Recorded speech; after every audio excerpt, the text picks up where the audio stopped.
नमस्कार दोस्तों, बहुत स्वागत है आप सभी का। मैं हूं सुशांत सिन्हा।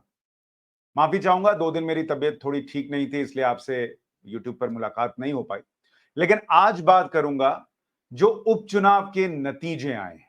7 राज्य, 13 सीटें, उपचुनाव के नतीजे आए और आपने भी सुना होगा, बहुत हंगामा मचा रहा है पूरा इकोसिस्टम कि बीजेपी हार गई, नरेंद्र मोदी की लहर खत्म है, ये है, वो है, फलाना ढिमकाना। लेकिन बीजेपी हारी है या जीती है और कैसे इंडी अलायंस तो पक्का हारा है। उपचुनाव के वो नतीजे जो आपने अभी तक नहीं देखे या जिस नजर से नहीं देखे, मैं आपको दिखाऊंगा ये पूरा इकोसिस्टम कैसे झूठ पर टिका हुआ है। आज आपको इस वीडियो में सबूत के साथ दिखाऊंगा कि इंडी अलायंस जीता या हारा। आज आपको इसका पूरा फैक्ट दिखाऊंगा, लेकिन पहले आप देखिए कि आप तक नैरेटिव क्या पहुंचा है।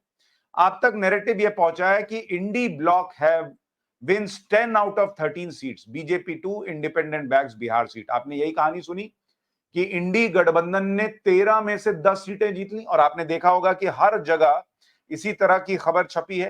Congress celebrates India blocks win in bipole result. Congress तो इंडी गठबंधन की जीत को जश्न मना रही है उसका, और इनको तो दरअसल माथा पकड़ना चाहिए, अपना अपना आत्म मंथन करना चाहिए। क्यों, अभी आपको आगे बताऊंगा।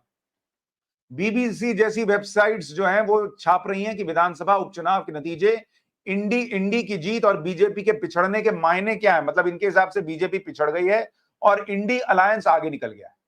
अभी जब मैं आपको फैक्ट्स बताऊंगा तो आप सोचेंगे कि क्या लोग हैं बॉस ये लोग, आप अपना माथा पकड़ लेंगे। मैं सच बता रहा हूं आपको, अभी देखते जाइए। इसी तरह से आपने देखा होगा, खबर छपी विधानसभा उपचुनाव में इंडिया ब्लॉक की बल्ले बल्ले, 13 में से 10 सीटों पर कब्जा, 2 सीट ही जीत सकी बीजेपी।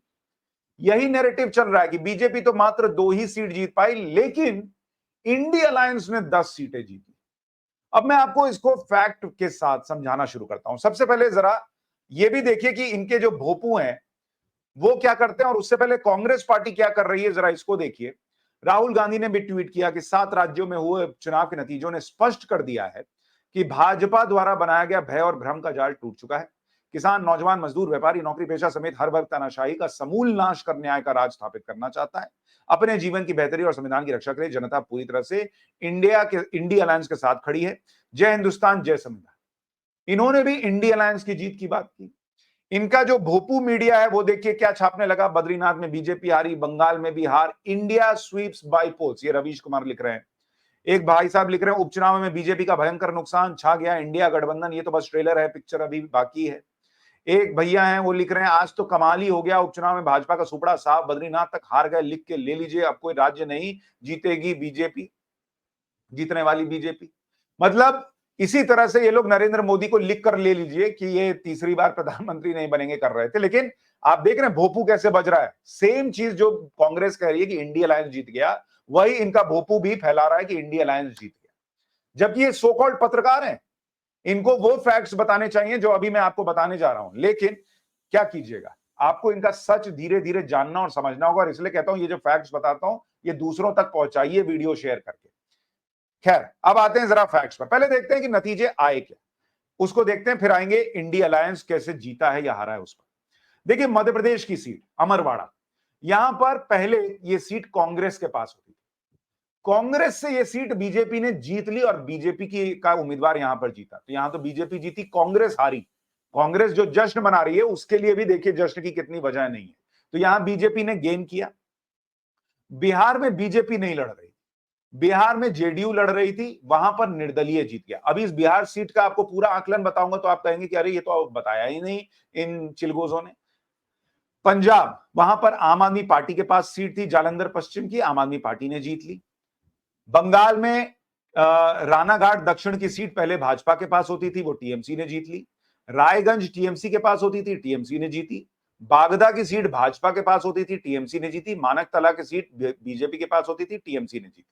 यानी यहां पर बीजेपी को जो है वो 2 सीट का, माफ कीजिएगा 3 सीट का नुकसान हुआ है बंगाल के अंदर, और बंगाल की कहानी भी आपको समझाऊंगा। इसके अलावा हिमाचल प्रदेश देखिए, हमीरपुर, ये पहले निर्दलीय के पास सीट होती थी, ये बीजेपी ने गेन की, बीजेपी ने जीती। देहरा की सीट निर्दलीय के पास होती थी, बीजेपी के पास नहीं होती थी, वो कांग्रेस ने जीती। नलगढ़ की सीट निर्दलीय के पास होती थी, वो कांग्रेस ने जीती। तो यहां पर कांग्रेस ने गेन जरूर किया, लेकिन बीजेपी से सीट नहीं छीनी, वो निर्दलीय से छीनी। और हिमाचल में कांग्रेस की सरकार भी है। उत्तराखंड का हाल देखिए, उत्तराखंड में बद्रीनाथ की सीट कांग्रेस के पास सीट थी, कांग्रेस ने जीती।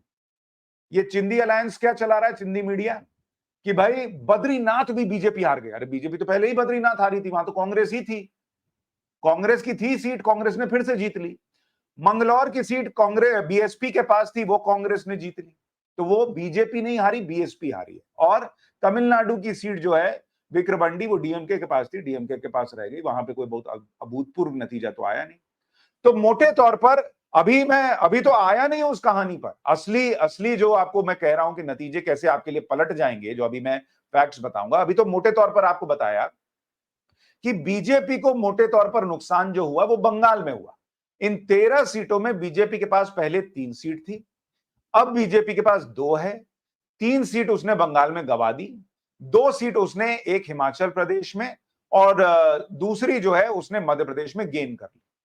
तो कैसे भैया बीजेपी हार गई और कांग्रेस जीत गई? और अब मैं आपको इंडी अलायंस का हाल बताता हूं। जरा इंडी अलायंस का हाल देखिए और कांग्रेस का भी हाल देखिए, सच्चाई क्या है इन नतीजों की। अब जरा बिहार से शुरुआत करते हैं। देखिए चिंदी मीडिया, ये भोपू अपने आकाओं के साथ मिलकर कैसे खेल करता है। आपने यही पढ़ा कि इंडी अलायंस जीत गया। अब देखिए बिहार में इंडिपेंडेंट ने जीत कर दर्ज की, जेडीयू जो है वो दूसरे नंबर पर रही, वो हार गई। लेकिन मुझे यह बताइए कि इंडी अलायंस कैसे जीत गया जब वहां पे आरजेडी की कैंडिडेट मीसा भारती, बीमा भारती उतरी हुई थी।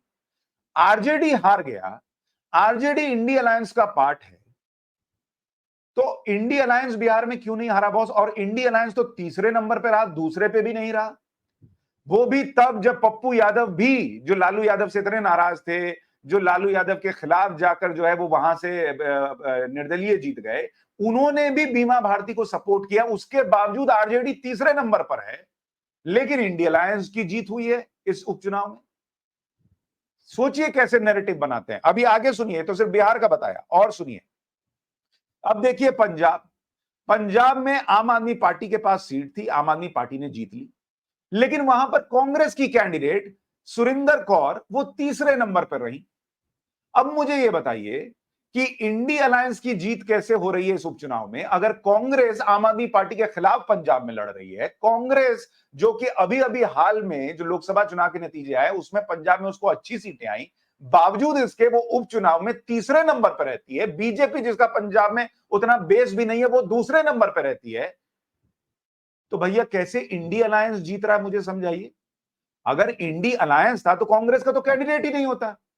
ये तो गजब खेला चल रहा है। आम आदमी पार्टी भी लड़ेगी, कांग्रेस भी लड़ेगी, कांग्रेस हार जाएगी आम आदमी पार्टी से और बाद में दोनों हाथ मिला के कप उठा लेंगे। ये बहुत बढ़िया है बॉस, ये बढ़िया गेम चल रहा है कि तुम भी लड़ो हम भी लड़ते हैं, दोनों में से जो हार जाएगा वो मेरे पीछे खड़े हो जाना, हम दोनों चढ़ जाएंगे मंच पे और हम दोनों जो है वो उठा लेंगे ट्रॉफी। कांग्रेस किस बात का खुश है भाई? इंडिया अलायंस किस बात का खुश है? एक तो इंडिया अलायंस आपस में लड़ रहा है, हार रहा है, और उसके बाद कह रहा है कि हम जीत गए। और देखिए अभी तो ये आपको बताना शुरू किया है, बंगाल का हाल देखिए। बंगाल में 4 सीटें थी, जिसमें से 3 बीजेपी ने गवाई, एक टीएमसी के पास थी, टीएमसी के पास रह गई। अब जरा हाल देखिए, बंगाल में रायगंज की सीट ये टीएमसी ने जीती है, बीजेपी दूसरे नंबर पर रही है, और यहां कांग्रेस के मोहित सेनगुप्ता वो तीसरे नंबर पर रहे। तो कौन बात का इंडिया अलायंस बॉस? अगर अलायंस था तो कांग्रेस का कैंडिडेट क्या कर रहा है टीएमसी के खिलाफ? कौन सा? ये तो गजब का अलायंस देखा है मैंने जीवन में पहली बार, कि हम अलायंस में भी हैं लेकिन हम जो है वो अलग अलग लड़ेंगे और बाद में ट्रॉफी उठाने साथ में जाएंगे। तो कांग्रेस को तो शर्म आनी चाहिए, उनके चिंदी मीडिया को, कि वो कांग्रेस की जीत इंडिया अलायंस की जीत बता रहे हैं। कांग्रेस तो वहां हार गई, तीसरे नंबर पे है, रिकवर भी नहीं कर पा रही।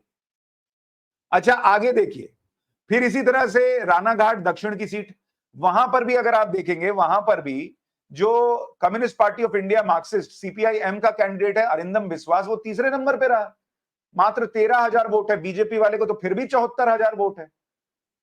तो इंडी अलायंस था तो लेफ्ट का कैंडिडेट वहां पे क्या कर रहा था? फिर आपको दिखाता हूं आगे। इसी तरह बंगाल की 2 और सीटें देखिए, बागडा, यहां पर ऑल इंडिया फॉरवर्ड ब्लॉक का कैंडिडेट तीसरे नंबर पे रहा, हार गया, 8,000 वोट आया है, बीजेपी वाले को 74,000 वोट है दूसरे नंबर पे। और मानिकतला में सीपीआईएम का कैंडिडेट हार गया, राजीव मजूमदार, 9,000 वोट है, बीजेपी वाले को 20,000 वोट है। तो मुझे ये नहीं समझ में आ रहा कि ये कौन से हिसाब से इंडी अलायंस की जीत है भाई, कि इंडी अलायंस के जो नेता हैं, जो पार्टियां हैं, वो आपस में लड़ रहे हैं, एक दूसरे के बाल नोच रहे हैं। बंगाल में लेफ्ट और कांग्रेस ममता बनर्जी के खिलाफ कैंडिडेट उतार रहे हैं, लेकिन जब ममता बनर्जी जीत गई तो पीछे धीरे से सट लिए गए, ममता दीदी हम भी तो है ना, हम तो इंडिया अलायंस में, क्या बात कर रही हैं। पंजाब में आम आदमी पार्टी के खिलाफ कांग्रेस कैंडिडेट उतार रही है, तीसरे नंबर पे रह रही है, तीसरे नंबर पे, लेकिन जाके सट गए कि नहीं नहीं हम जीते, हम जीते, हम दोनों भाई ना है जी, क्या बात कर रहे हैं। इसी तरह से आप देखिए बिहार में आरजेडी तीसरे नंबर पे है बॉस, लेकिन इंडिया अलायंस की जीत हो गई। बॉस ये कोई इंडिया अलायंस की जीत नहीं है, ये आपको दिखाता है कि इंडी अलायंस कैसे स्वार्थ के लिए मंच पर तो साथ में खड़ा हो जाता है, लेकिन अपने अपने स्वार्थ के लिए एक दूसरे से भिड़ता है और ये नैरेटिव सेट करने का प्रयास कर रहा है कि हम नरेंद्र मोदी को देखिए हरा दे रहे हैं। और इनका जो भोपू मीडिया है, जो यूट्यूब की मदद से उस नैरेटिव को फैलाता है, वो सो कॉल्ड पत्रकार जो है, मतलब उनको शर्म आनी चाहिए, वो कौन से हिसाब से पत्रकार है, उनको ये पूछना चाहिए कि कौन से हिसाब से इंडियन अलायंस जीत रहा है भाई। आज तक आपने ऐसा देखा है कि मतलब क्रिकेट में ऑस्ट्रेलिया और इंग्लैंड जो है वो दोनों आप टूर्नामेंट खेलने उतरे, दोनों अलग अलग खेले और बाद में जो है वो दोनों मिलकर ट्रॉफी उठा ले और कहे कि हमने इंडिया को हरा दिया, भारत हार गया, देखिए। तो इंडिया अलायंस तो बेसिकली इस चुनाव में और कमजोर होता हुआ दिखा है। कांग्रेस और कमजोर होती भी दिखी है, कई राज्यों में वो तीसरे नंबर पे चली गई। हिमाचल में भाई मुख्यमंत्री की पत्नी अगर सीट नहीं जीतेंगी फिर तो सरकार ही किस बात की रह गई, और वहां भी बीजेपी ने एक सीट निकाल ली है कांग्रेस की सरकार रहते हुए भी। और जहां तक बंगाल का प्रश्न है, मुझे लगता है बीजेपी बंगाल इसलिए हार रही है क्योंकि उसको नुकसान हो रहा है वहां पर लोगों के साथ खड़े होकर 24 घंटे ना खड़े होने का, ये उसको नुकसान हो रहा है। क्योंकि बंगाल में लोग ये कॉन्फिडेंस अंदर महसूस नहीं कर पा रहे हैं कि अगर हम टीएमसी के खिलाफ गए, वोट किया और अगर बीजेपी जीत गई तो उसके बाद वहां जो अत्याचार होता है, जो खबरें आती हैं, उनसे बचाएगा कौन। भाई विधानसभा नतीजों के बाद जो पोस्ट पोल वायलेंस हुआ, बीजेपी ममता बनर्जी की निंदा कर ले, उससे क्या होता है, जिसको वहां रहकर सहना है उसको सहना पड़ता है। लोगों ने देखा बॉस ये तो नहीं आए, आप प्रतिनिधि मंडल भेज दोगे, प्रतिनिधि मंडल क्या करेगा, 2 दिन रहेगा वापस आ जाएगा।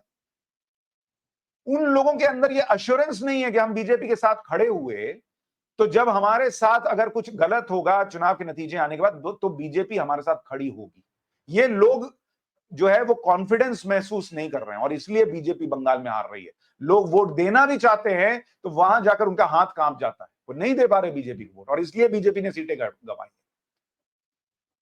लेकिन कांग्रेस और लेफ्ट लेफ्ट किस बात का है भाई, तुम तो तीसरे नंबर पर हो और बहुत पीछे छूटे हुए हो। तो इसलिए उपचुनाव के नतीजे वैसे भी क्या कहानी कहते हैं और क्या राज्यों में और देश में होता है वो आप पहले भी देख चुके हैं, लेकिन ये कहानी कुछ और है जो आपको बताई नहीं गई, और इसलिए मुझे लगा कि इन नतीजों को आपको देखना चाहिए, समझना चाहिए कि वाकई कौन जीता है, कौन हारा है और इंडी अलायंस को कैसे बड़ा नुकसान हुआ है। आपकी राय क्या है, कमेंट बॉक्स में लिखकर जरूर बताइएगा। नमस्कार।